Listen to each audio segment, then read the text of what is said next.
The topics and opinions expressed on the following show are solely those of the hosts and their guests and not those of W4WN Radio, its employees, or affiliates. We make no recommendations or endorsements for radio show programs, services, or products mentioned on air or on our web.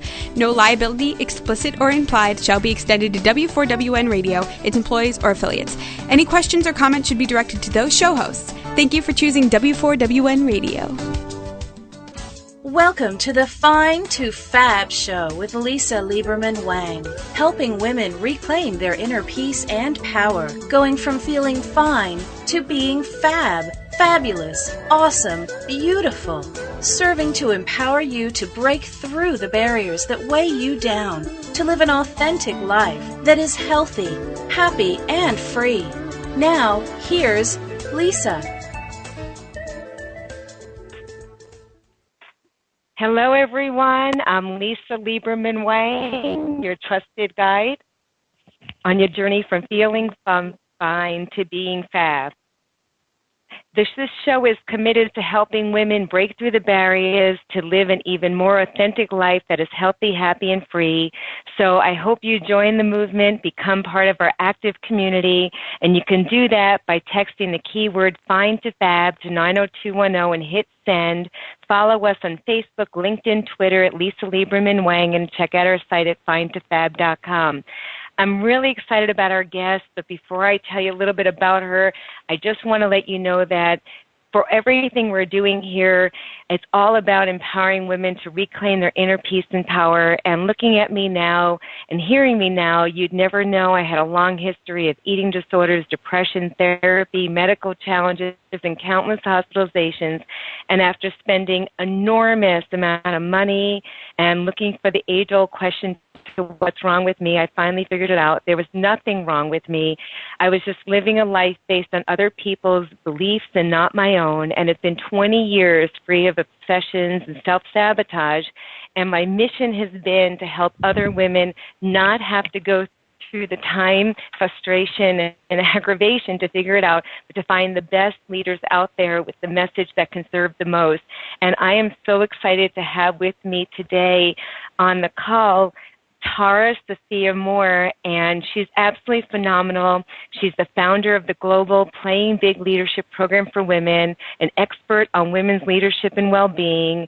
She empowers women to play bigger in their life and in work. She has an MBA from Stanford University, her undergraduate degrees in English literature from Yale. She takes a unique approach that blends inner work and practical skill training, weaves together both intellectual rigor and intuitive wisdom, in addition to sharing her groundbreaking insight and guidance. You can check out her site at taramohr.com. We'll give you the link and where to find it as well on the blog. She's regularly featured on national media ranging from Today's Show, Harvard Business Review, to BeliefNet.com.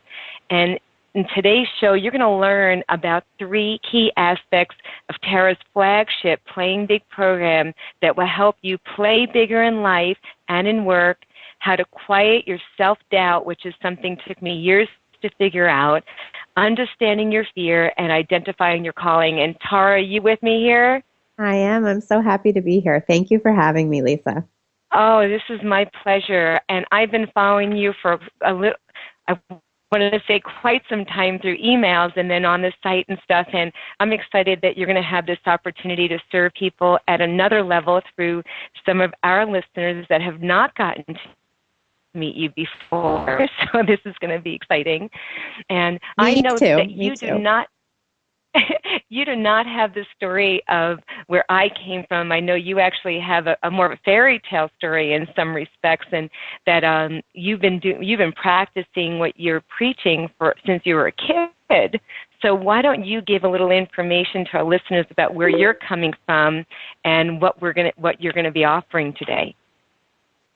Yeah, well, it's so interesting that you say that, because as you were just sharing a little bit about your story, I thought, I can relate to that so much. So, we all have multiple layers to our stories, but it is true that I was very fortunate. One of the things that I'm most grateful for about my life is that my mother was very interested in psychology and personal growth, and she was very much a spiritual seeker. And so I grew up in a house where, literally there was a wall of books in her bedroom and in the living room that had all kinds of spiritual traditions, Eastern, Western, and I really grew up reading those books and seeing her read them. And she really believed that you could teach kids a lot about psychology and help them develop their own inner awareness. So she would have me tell her my dreams every morning at the breakfast table, probably from the time I was, I don't know, maybe 6 years old. And I would sit there with my oatmeal and my orange juice, and she would be diagramming the meaning of the dream, and we'd be talking about the symbolism and the wisdom of the unconscious. So that's how I grew up. And that was really amazing because it meant that as I was coming into my adolescence and hitting all those really difficult things like being a girl in junior high and high school and body image issues and dealing with the way that, still every teenage girl, I think, gets sexually harassed as she's walking down the street way more than any of us would want. And, all that stuff that comes, that I had some beginnings of a tool set to process my own emotions and find a spiritual connection in the midst of all of that. So that was certainly a wonderful aspect of my upbringing. But very much like you, in spite of all of that, I certainly diverted from my authentic path and my authentic life through, particularly through my 20s, and coming back to who I really am, learned very much what you did, that the recipe for life satisfaction and happiness is being who we really are in our individual uniqueness and expressing what we want to express in the world. Right, and a lot of times we question that because I believe we're living in a world where we want to please a lot of people and we become what we think we need to be versus who we are. And getting to that point is sometimes difficult for us. And I say us meaning me and others. Yeah, so. And, I think one of the big issues is something that I often call leaving the herd, leaving the pack, because it's both that we want to please people, but also as women, we are so relationship oriented, whether you think it's by nature or, by nurture, whether it's biology or how we were raised, whatever your philosophy is on that. We tend to be very attuned to other people, to harmony, to connection. And that can be one of our greatest strengths, but it also has a shadow side when we start to prioritize fitting in, belonging, not rocking the boat, over following the individual path that we each feel called to follow. Yeah.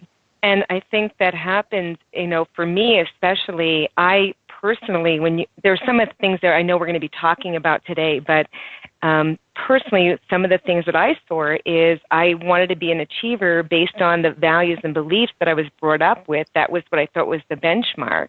And although I achieved every one of them and I've been successful, one of the things that attracted me to what you were doing was playing big. And as successful as I was, people had no idea that internally there was still a struggle going on. And I had this for years and years. And that's really some of the things that got me.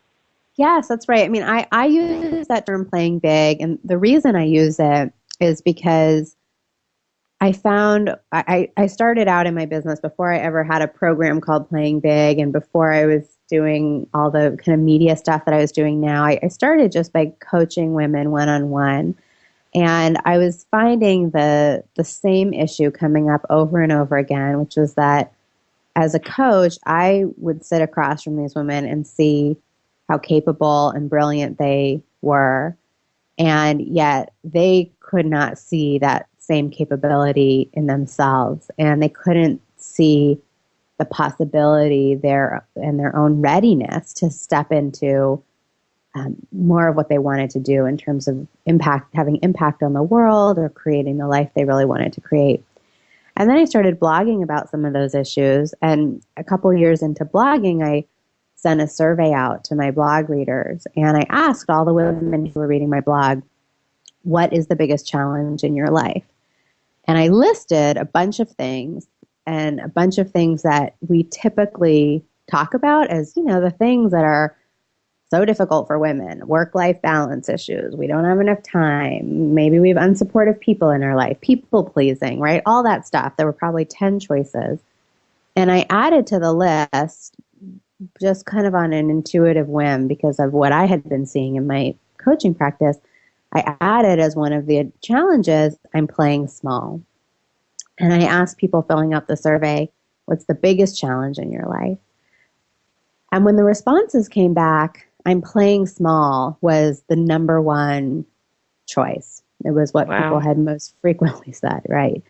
Mm-hmm. So striking. And that's the thing. It's exactly what you're saying, Lisa, that it can look on the outside like we're playing big because maybe we have a prestigious career or whatever, but only we know from the inside, we have that sense of, I know I'm playing small because I know this is really what I'm longing for inside, and I know I've copped out on that. And that feeling is, I think, an epidemic for women today.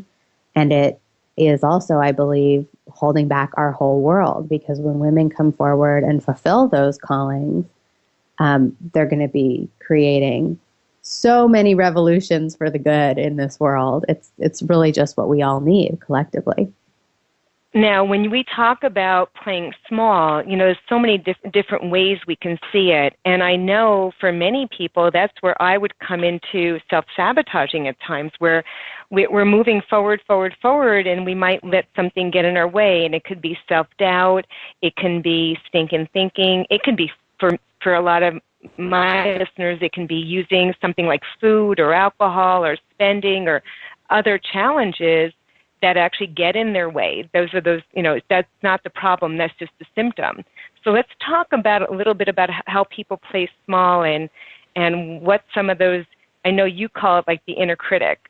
So let's go into that. Yeah. Well, one way that I often describe it is that it comes down to, are you being more loyal to your fears or to your dreams?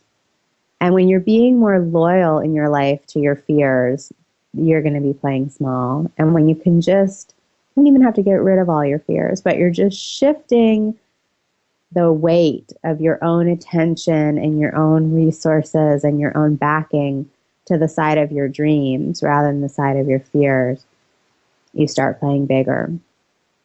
But you're absolutely right that one of the primary things that keeps women playing small is what I call the inner critic. And that is that voice in us of self-doubt, of I'm not ready yet, I'm not qualified for that, who the hell would I be to do that? Oh my God, my upper arms are disgusting. I can't even look at them in the mirror. The constant apologizing, it expresses itself differently in each of us, but it's that inner critical voice that says things to you that you wouldn't want to say to a person that you love. It's not how you would intend to talk to a person that you love. And that voice, it's important to understand that voice is really a expression of a manifestation of our fears. Because playing big and going for our dreams and pursuing whatever true callings are in your heart is very, very scary because it involves leaving the herd. It involves leaving the patterns that you know. It's vulnerable because it usually means sharing your gifts and your voice in the world in some way. And so we feel very afraid of it. And the part of us that is so scared is looking for a way to get out of it. It's looking for, how do I not write the novel? How do I not go for that job I really want? How do I not launch the nonprofit I want to launch? How do I not go start painting again, right? How do I get out of that thing that feels so scary and vulnerable? And one of the best strategies that fear can use is to criticize you into paralysis. And so that's what the inner critic really is. It's just an attempt by your own safety instinct to keep you in the comfort zone of playing small. And when we can start to see that that's what the inner critic is, that it's not rational, that it has nothing to do with reality, then we can start to get a little perspective on it and we don't have to listen to it as much. Now, I can tell you that no matter where we are, it's funny over the years how I've had that inner critic for different things. And sometimes you think you get rid of it and it shows up in a different way. Because for years, I got over my challenges from 20 years ago and have lived a very happy and healthy life. But then in my career, I found I did things that were safe. Well, to me, easy for me, hard for others, but it was easy. And what I've been doing for the last couple of years publicly, this, which is Fine to Fab, I've been doing privately for 20 years. And I did it because I thought I needed to serve people at a higher level, but I was so afraid of going public that I totally had this voice going on. And sometimes people would wonder, like, why would you have that? And you don't realize it doesn't matter where you are. It just shows up different ways. That's right. And we can look at some of the most successful women on the planet, and they all speak about their inner critics. So Twyla Tharp, some people may know Twyla Tharp's work. She's an American choreographer. She's probably one of the most famous American choreographers of our time, probably the most famous woman American choreographer. She's won Tony Awards. She's won every award in the book. And she talks about how when she goes into the studio to create a new dance, she is completely convinced each and every time that this is going to be the dance that's going to show everybody she really was talented, that it's going to be so bad that the audience is going to walk out laughing on opening night. Like very irrational fears, right? Which is how our inner critic goes. I think about her. I think about a couple years ago, Gloria Steinem came to San Francisco, where I live, and gave a talk. And she was giving the talk at Stanford University. The tickets sold out in, I think, about 90 seconds. You had to go in person to get the ticket or have a special status if you could call in. The demand was so immense, for the 3,000 person auditorium. She knew, of course, that she was beloved by this audience, and that you would think that by this point in her career, Gloria Steinem would know she's going to do okay. And she talked about at the beginning of the talk how intimidated she felt because there were so many scholarly colleagues that she respected in the audience, and she had been nervous all day, and she just wasn't sure what she was going to say. It was amazing to hear her stumble through the first few minutes before she kind of found her rhythm and talk about her inner critic narrative. So the way I look at it, if Twyla Tharp and Gloria Steinem and Ariana Huffington, if we can hear all these women talking about their still active inner critics, we can trust that our own inner critics probably aren't going anywhere either. And I really believe, and I always say this is the bad news I have to deliver about the inner critic, is that we don't graduate from our inner critic. Because, again, if you think about what the inner critic is, if it's a strategy your fear is trying to use to keep you in your comfort zone, as long as you're stretching out of it, the critic is always going to come up. And so we're not trying to ever get rid of our inner critics. We're trying to learn how to hear that voice, but not believe it or take it seriously. So that move forward anyway. Yeah, move forward anyway and be able to say, oh, I know what that is. That's my inner critic having a little freak out. And then have some tools for how you respond to it in that moment. Yeah, I actually like to give them names. It doesn't mean we're Sybil or we have other personalities. I just like to identify when it comes up what it is. That's a great idea. And I do that with women in my program as well, because what that does is once you create a name and a character and oh, that's Mrs. Perfectionist over there, or that's Mrs. Prissy over there, or that's, Cruella DeVille over there, whatever you want to call them. It brings some humor, right? You're laughing, so that's good because we want to lighten up and see the absurdity of the inner critic voice because it is absurd.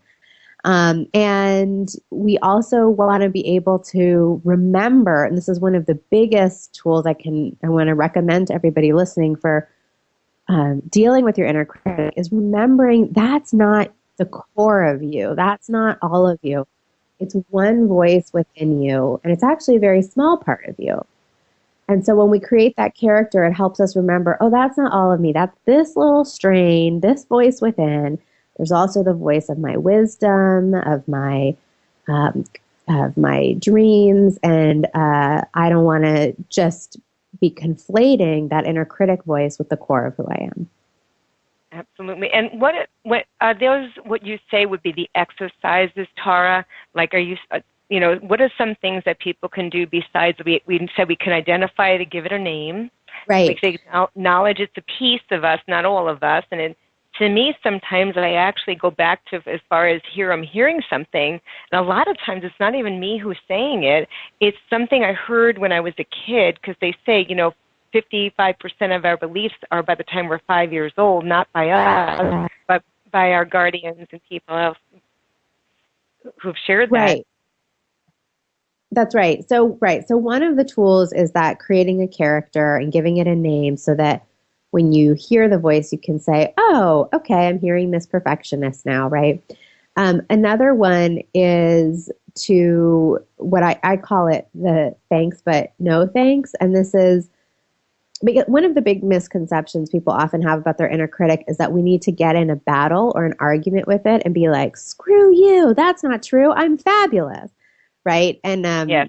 Actually, if anyone watches, I did some appearances on Jillian Michaels' radio show, The Fitness Trainer, and she's really tough, and we were talking about the inner critic, and I was actually coaching her on her inner critic, and she was saying, well, then what do I say to her? Do I say, go screw off and go, and she was kind of doing this kick-ass approach, and I asked her, well, how well has that worked in the past? She said, well, not very well, because it doesn't work. If you think about the inner critic as coming from that scared part of us, if you had a scared child in front of you, you wouldn't be like, go screw up, right? You'd be like, it's right. going to be okay, honey, and this is why. So we want to do that with our inner critic too. So for example, let's say you're applying for a job that you really want that feels like a real stretch, and you're about to send off your resume, and you're hearing a lot of inner critic voice like, this is crazy, who do I think I am, and I'm not qualified, and they're going to laugh when they even see my application. You want to be able to say, okay, inner critic, I hear you. Thank you so much for your input. And sincerely, thank you for your input. I get that you're just trying to keep me safe in the comfort zone here. And I've got this one covered. It's okay. You can relax. So I've got this one covered, I think, is one of the most effective things we can say to our inner critic, and that's sincere thanks but no thanks.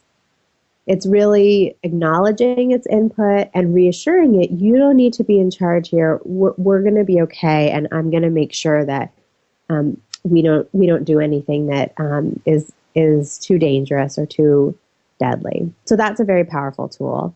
There are also some fun little exercises that are more physical. This can be great if you're more of like a kinesthetic learner, or you like to do somatic things.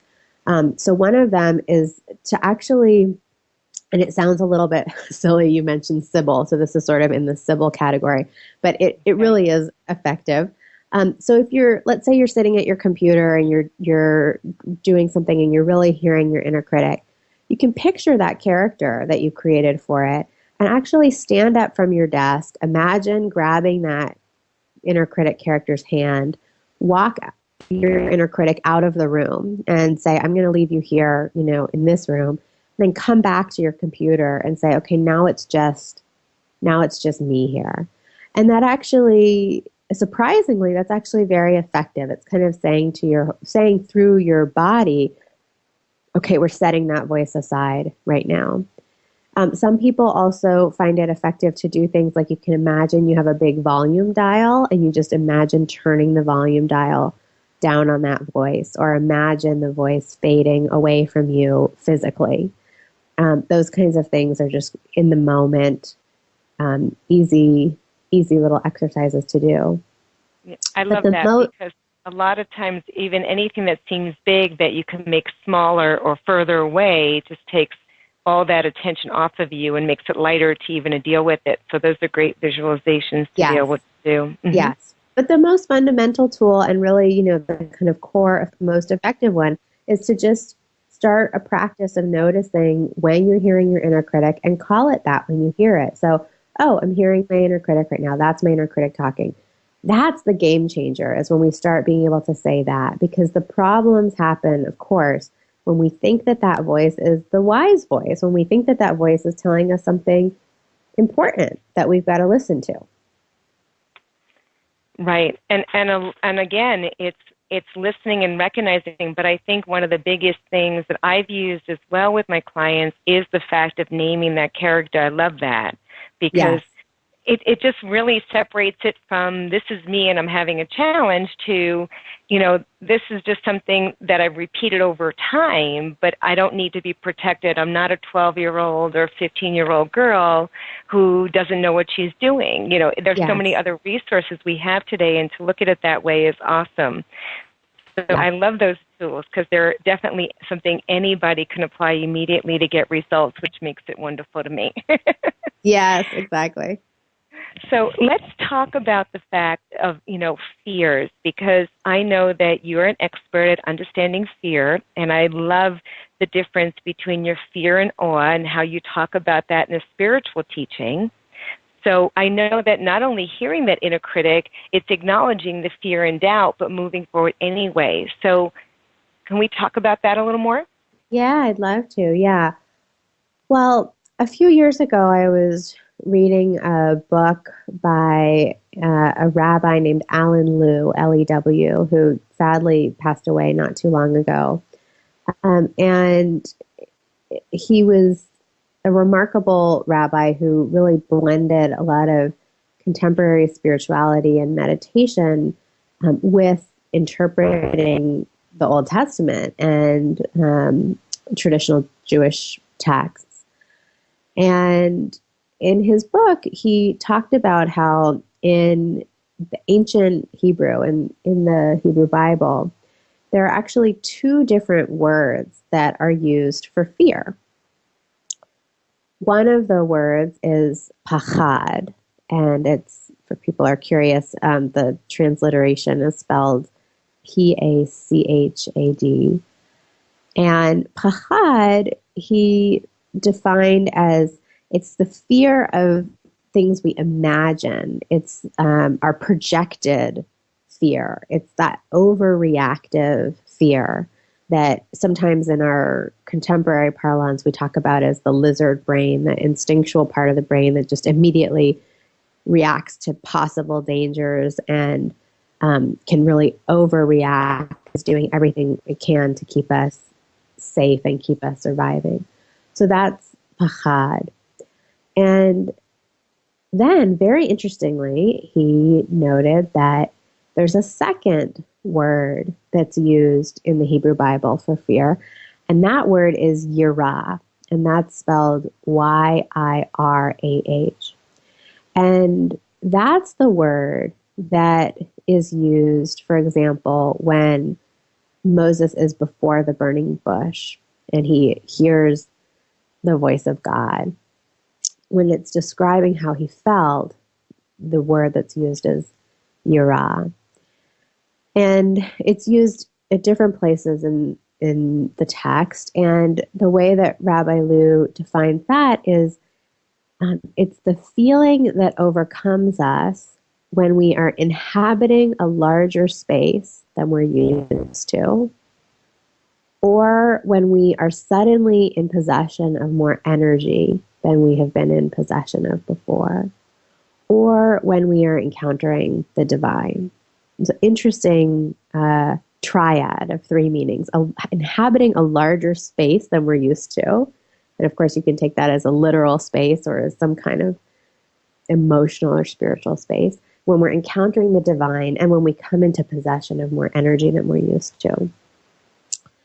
Well, when I was reading about that, it was such an aha moment for me because of course, as you know, Lisa, when you're working with clients and you're working with people and their authentic, uncovering their authentic lives and their passion, you often run into something that feels a lot like fear as people are discovering that. Like they might, for the first time, I always think about one woman I was working with who was a banking executive and finally articulated she really wanted to leave that career and move to the developing world and do something very service-oriented.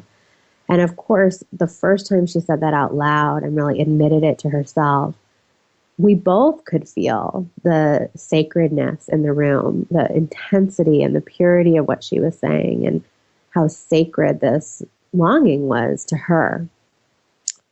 And then she immediately became really overcome with this kind of fear-like feeling. And as a coach, I had mostly been trained to talk about that as regular old fear. Oh, fear of leaving your comfort zone, fear of the unknown, blah, blah, blah. But when I read what Rabbi Lou wrote, I thought, no, actually what's going on in those moments is yirah. It's not regular old fear. It's this different feeling that overcomes us when we're coming into contact with the divine, when we're stepping into a larger space. And so I started using this concept in my work with women because I found that when we can start differentiating between those two kinds of fear in our life, when we can say, wait, this one over here is pachad. This is my overreactive, irrational fear coming up again. But this over here, what I'm feeling about this step I want to take in my life is really more like yirah. It has that sacredness to it.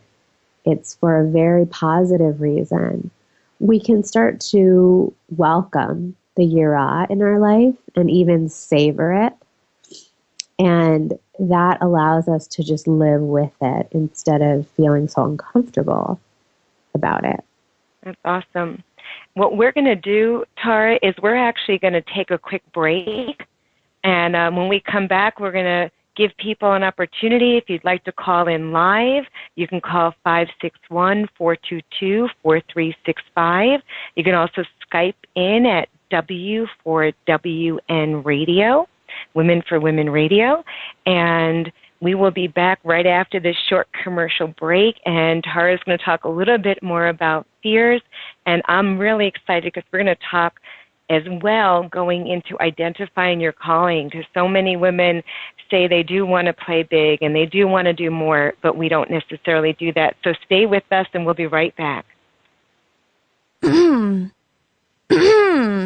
Now that I have your attention, ladies, when you need help breaking through the barriers that weigh you down, turning to food is not going to help, and starving yourself along with ongoing feelings of helplessness and frustration will not help either.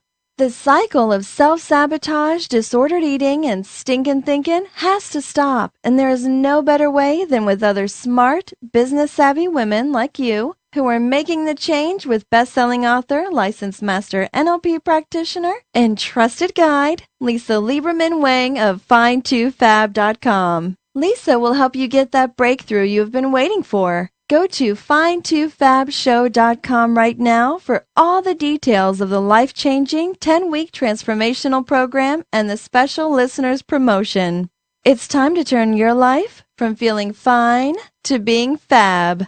Fabulous, awesome, beautiful. Go to Find2Fabshow.com now.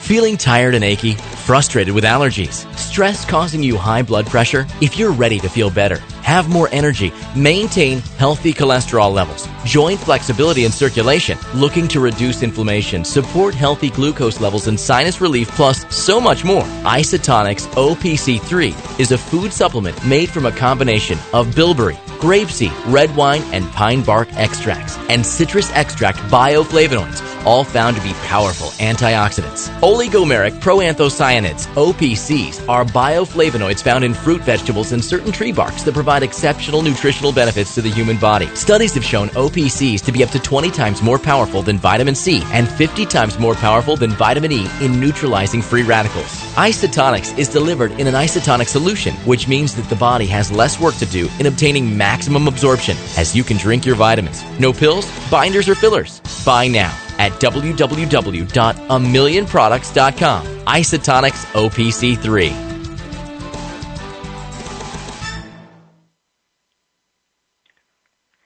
Welcome back, everyone. We have had such an incredible show so far with Tara, just talking about so many things from our self-doubt and quieting that and the inner critic and getting some great tools, as well as the fears we just talked about a moment ago.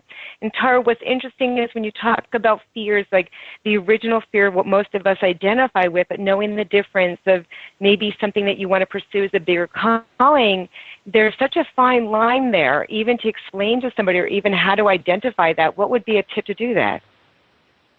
Yeah, I think that there really is a different physical quality between the two. So with Fahad, with that more typical overreactive conditioned fear, there can be a real tightness and tension, pressure, heaviness feeling.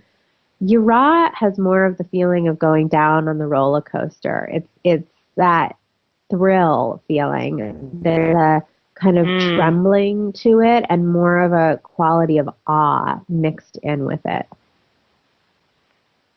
So we have an excitement, not a run in fear and they're going to come eat us.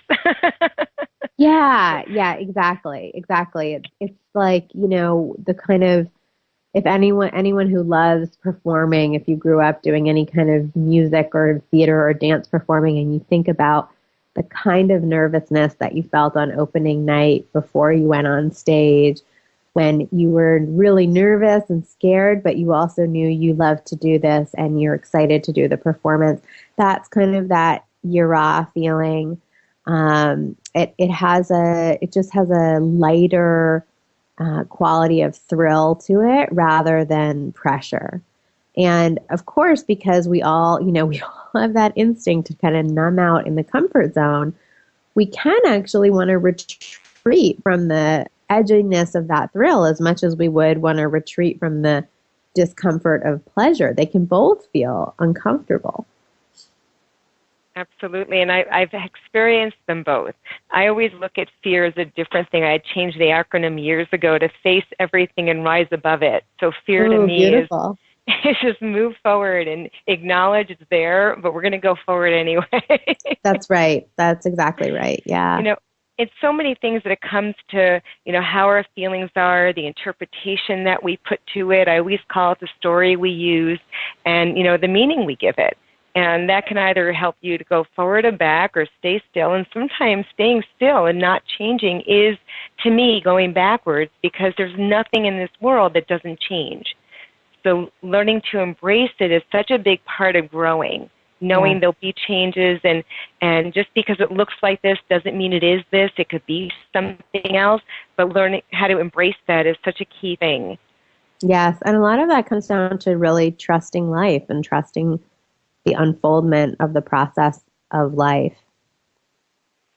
Now, I'd love to talk about life in the point of, one of the things I had for years is I wanted to serve at a higher level. And I've been serving for 20 years because that's actually almost 30, but probably my whole life will go there. But in the conscious means of thinking and knowing that I needed to do things to give back, and because I was really grateful for the help I was given to stop hurting myself, I felt like I was supposed to give more. But I always did it at such a level where people didn't know. I did it more like a little angel type of theory. I did it for those that needed it, didn't need anybody else to know. And I still have that mission. One of my missions, I know you wrote an article, 7 Ways to Discover the Calling Oprah Told You to Find. What I thought that was funny about it is, one of my missions is to touch more lives than Oprah, but I don't need to be the one that does that. I can do that through helping one person who helps one person or 10 people or 100 people. And that's really my bigger purpose. But the calling came, and I resisted so strong for I want to say for 10 years, but for 2 conscious years where I literally had a debate with one of Tony Robbins' master trainers who's been with him. I know him 20 years because it was Tony Robbins that helped me 20 years ago. And it turned out that Lauren Slocum had said to me, this is what I'm supposed to be doing. And I totally fought her tooth and nail, cried, said, no, this is not it. I'm supposed to be helping people make money. She says, no, you're supposed to be helping women. And it was very funny. I woke up one morning, Tara, and I swear to God, this is how it happened. I just woke up one morning, and I was just about in tears because I looked at how you even described the process, and I want you to go into that. But I woke up in tears, and I said to my husband, I said, handsome, I'm supposed to save lives. And that was it. I was like, I'm supposed to save lives, and I didn't know how I was going to do it, but that's what I felt was supposed to be what I was going to be doing, and that's where all this came from. And I went through a lot of the steps you shared about this can't be, and how do I know, and what do? I don't know how to do this. Yes. So I want you to talk about that.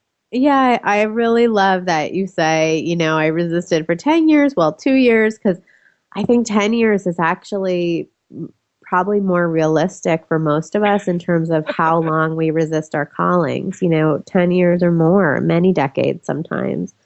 Yeah, so first let me share my definition of what a calling is, because there's a lot of different ways that people use that word. My definition of a calling is that it's an assignment that an individual person gets to bring light and love into the world in a particular way. So I believe we all share a common purpose, so we don't have to actually wait around to wondering what our purpose is and trying to find our purpose. We all share a common purpose of being here to bring light and love into the world. I think the world is a very broken place, very not yet finished in terms of its evolution place.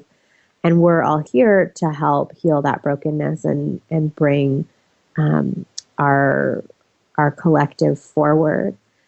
But then on top of that common layer that we all share of bringing light and love into the world, we each get specific assignments about the way that we're meant to bring light and love into the world. And that specific assignment has something to do with our circumstances, our personality, the opportunities that are in front of us. Were used in the way that makes sense for each of us to be used.